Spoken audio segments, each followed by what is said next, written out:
Comigo aqui no estúdio, o colega jornalista Guto Tavares. Boa noite. Boa noite, Pedro Notaro, colegas do estúdio. Boa noite especial a toda a audiência que acompanha o Radar de Notícias pela TV Guarulhos, pelas redes sociais. Depois de um período aí de descanso, férias, recesso, estamos de volta aqui com alguns quilos a mais. De manhã, Quem não? Vou colocar a calça, não precisei de cinto hoje. É a maresia, né?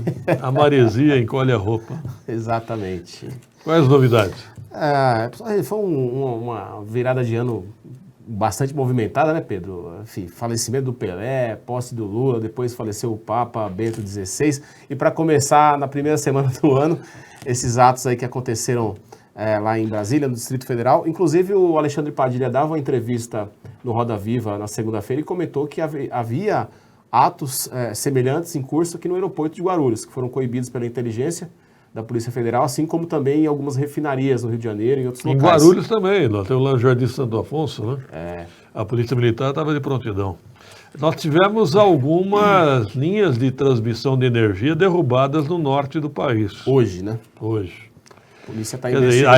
Aí nós estamos no terrorismo mesmo, hein, gente? Se confirmar isso, aí é terrorismo mesmo. Infelizmente, a tendência é que haja a polícia e as forças de segurança com ainda mais firmeza, né? É chato essas notícias que a gente tem recebido, por exemplo, agora a decretação da prisão do ex-ministro da Segurança Pública, né, da Justiça do governo Bolsonaro, Anderson Torres. Anderson Torres. É triste a gente começar o ano dessa forma, mas eu acredito que o governo, as instituições vão agir com muito rigor. E se está sendo preso, eu quero confiar de que há indícios para uma prisão, né? Não pode ser à toa que isso aconteça. Mas o clima continua de tensão na sociedade, isso é muito ruim para todos. Ele veio a público já dizendo que o WhatsApp dele foi clonado, quer dizer, tá já preparando uma desculpa, né? É bem complicado essa situação. Agora, eu não concordo com o que a Polícia Federal está fazendo, deixar centenas de pessoas num ginásio. Não tem estrutura para isso, gente. 600 foram liberadas hoje. Então, mas tem mais 500. Idosos e crianças. Isso me lembra, você não lembra dessa Guerra das Malvinas? Não. Foi até meio patético para a Argentina. E quando as forças britânicas chegaram na Ilha das Malvinas, sabe o que aconteceu? O quê? Os ingleses tiveram que alimentar os soldados argentinos, eles estavam morrendo de fome. Estavam morrendo de frio, não tinham roupa. Não tinha essa informação histórica. É histórico isso. E quando os ingleses chegaram pensando que ia ter combate, os argentinos falaram, pelo amor de Deus, nós estamos passando fome. Divide a comida conosco. Então, é bastante toda essa situação ela é muito triste, mas assim, de fato, as pessoas que cometeram aqueles atos são criminosos e merecem ser punidos e presos, desde o que é usado muitas vezes como massa de manobra, que estava ali tacando fogo e quebrando obra de arte, até os financiadores. E, sim, infelizmente, grandes autoridades brasileiras estiverem envolvidas, também deverão ser punidas, essas sim com mais rigor.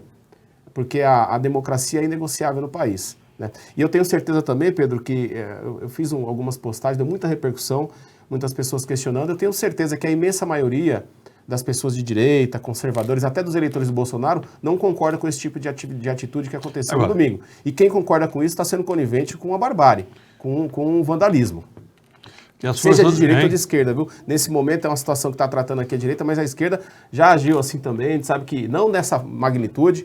A gente lembra que o MST chegou a invadir uma vez um dos ministérios, mas não nessa magnitude. E também estranha muito a forma como a polícia recebeu esses manifestantes, porque a gente está acostumado a ver professores se manifestando, levando paulada, borrachada, ou então o movimento negro, enfim. Agora, até porque se fosse o pessoal do MST fazendo aquilo ali no Congresso, no Planalto, no STF, uns 30 já tinham sido fuzilados no meio do caminho. Não teria acontecido o que aconteceu. Então, preciso também investigar o papel da polícia lá no Distrito Federal. Inclusive, o comandante da Polícia Militar foi preso também hoje. Não só da polícia, né? As Forças Armadas demoraram para reagir, né?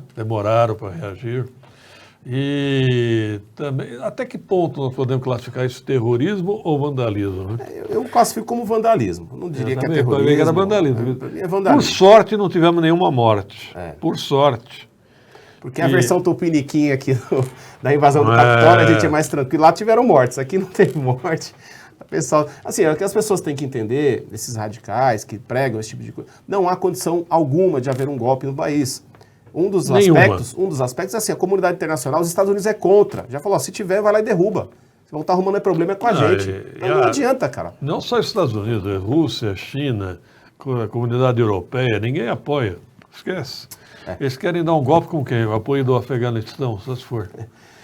Que mais, Guto? Bom, mas trazendo aqui para a realidade da cidade de Guarulhos, eu quero abrir aqui falando de uma demanda que a gente tratou aqui ainda no começo de dezembro, que eram pontos de ônibus que estavam, com as lâmpadas totalmente, ou parcialmente apagadas aqui na Praça Prefeito Pascoal Tomeu. A prefeitura regularizou a situação, o passeio lá está bem iluminado.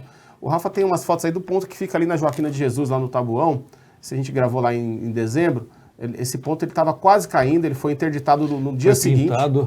Foi interditado no dia seguinte, Pedro, e a prefeitura, olha como é que estava essa rachadura aí, ó. Eu passei também ali na base vai ter uma rachadura, eu passei pelo local e ele foi reformado, né, foi colocado ali um reforço na estrutura. Então a gente registra também aqui que às vezes a gente tem problemas, mas também outras vezes a prefeitura atende a demanda, a Secretaria de Transporte e Mobilidade Urbana foi ágil aí e consertou esse ponto de ônibus para não colocar em risco a integridade física dos cidadãos guarulhenses que utilizam o transporte público. Pedro Notaro. Que mais, Guto? Também agora... Havia uma expectativa para o Diário Oficial hoje, principalmente em relação à Câmara Municipal, uma nomeação. Acho que os vereadores estão esperando muitas nomeações, né? Eu tenho acompanhado de perto, aliás, desde o primeiro dia, não de perto ao ponto de estar ali na mesa de conversas e tal, mas, enfim, presencialmente, o início do mandato do presidente atual, que é o Tiziano Americano, e ele, primeiro ponto é que ele tem estado lá todos os dias, e de manhã até de noite muitas vezes, né, cumprindo o expediente dele. Eu percebi na primeira semana uma romaria, muita gente visitando, alguns vereadores, muitos estão em recesso, né, não estão na cidade de Guarulhos, estão descansando, outros já estão na cidade, outros, pelo que eu soube, chegaram até a antecipar o retorno para poder conversar lá com o Tiziano, e o Tiziano, pelo feeling que a gente está acompanhando, ele está querendo, acho que equalizar com todos, para atender de uma maneira igualitária ali todos os vereadores. É o que eu tenho percebido, né? Será que ele já trocou o celular? Deixa eu ver. Ele que tem em mente colocar ali uma gestão mais dinâmica, mais moderna, enfim, trazer tecnologia e inovação para a tramitação dos processos, dar dinâmica ao funcionamento da Câmara, né? Das vezes não que eu conversei com ele. Continua com o mesmo número, pelo menos isso. Né? Continua o mesmo número. Agora, aliás, vou dar um abraço aqui, brevemente. Eu não conhecia até então o Dr. Roberto Miguel Cobucci. Ele me falou, eu não te conheço, você não me conhece, mas eu te conheço. A gente sabia que ele teve uma trajetória lá atrás, trabalhou acho que com o vereador Gilmar Lopes, né?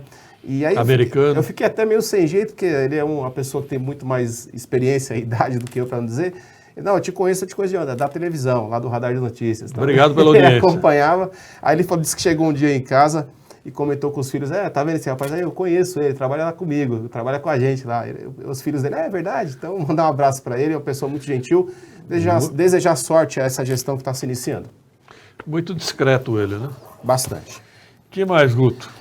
Ô Pedro, eu vou trazer aqui agora uma pauta policial. Criminosos, né? Um criminoso foi preso, ele confessou a participação no roubo de 3 viaturas da Prefeitura de Santa Isabel, 2 ambulâncias e uma van. Caramba! Esse roubo aconteceu no sábado à noite, né, por volta das 8 horas da noite. Aí a seccional de Guarulhos se envolveu na investigação, porque pega toda essa área, e a delegacia do núcleo de roubo de cargas acabou efetuando a prisão. O Rafa tem no ponto aí, encontrou os veículos. Olha a situação que estavam esses veículos, já não estavam mais inteiros, os criminosos já haviam depenado, atearam fogo no que sobrou da lataria, e ali parece que funcionava também como um desmanche. Isso aí já é em Ferraz de Vasconcelos, né? O criminoso foi preso em Santa Isabel, o roubo também foi feito em Santa Isabel, mas no combate à criminalidade, Pedro Notaro. Eu me pergunto se não são amadores, não? Então, depenando do carro ao ar livre, esquisito, né? Geralmente é um galpão com ferramentas, né? Exatamente. O Virgílio está ali me lembrando, me dando um toque ali para passar um recado aqui para a audiência da cidade de Guarulhos, que o Flamengo enfrenta o Novo Horizontino nesta quinta-feira, já está ali a partir das 15 horas, na segunda fase da Copinha, né? Copa São Paulo de Futebol Júnior. Aliás, é um bom jogo para se assistir, quem tiver condição, quem tiver com tempo para acompanhar. Às 15 horas, no estádio Antônio Soares de Oliveira, no Flamenguinho, ali na Tranquilidade. Flamengo que vai tentando avançar para a fase seguinte, né? Vai pegar o Novo Horizontino, que é uma equipe bastante qualificada também, tem tradição no futebol paulista, já disputou o Campeonato Paulista diversas vezes da primeira divisão, e se eu não me engano até o brasileiro, já não sei se já chegou a disputar o brasileiro. O que mais, Guto? O destaque final? Destaque final, Pedro Notaro. Bom, hoje chegou uma demanda para a gente em relação a clínicas para tratamento de dependência química, né? E aí eu informei a família de que na cidade de Guarulhos não há nenhuma clínica. E ela ficou bastante decepcionada. Eu acho que é um tema que a classe política, a imprensa tem que trabalhar melhor. Segundo uma pessoa que eu conversei de maneira muito informal, vou até preparar uma matéria sobre isso, ele aponta que na cidade de Guarulhos, de 4 a 7% das famílias em toda a cidade tem uma pessoa ali dentro do núcleo familiar que tem problema com dependência química. E Guarulhos, 7 bilhões e 400 milhões o orçamento para o próximo ano, 1 milhão e 200 mil habitantes, acho que é um tema que precisa ser levantado, né, Pedro?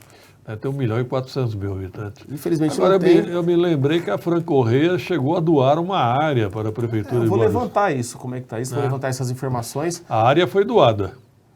Está aí uma ótima iniciativa, né, seja qual for o governo, para se trazer esse primeiro espaço para atender essas famílias que, na verdade, acaba sendo uma doença, né, Pedro Notaro? Tá certo. Ok, Guto, obrigado pela participação. Obrigado você, obrigado a toda a audiência do Radar de Notícias. Estamos de volta aí na próxima semana com mais informações, mais matérias. Aliás, Pedro, a audiência que tiver algum tipo de problema ali na sua região, no seu bairro, manda para a redação do Radar de Notícias, ali estão os canais WhatsApp, enfim, e-mail, que a gente se organiza para até lá mostrar e dar visibilidade ao problema, buscando sempre a solução. Pessoal, até amanhã, se Deus quiser.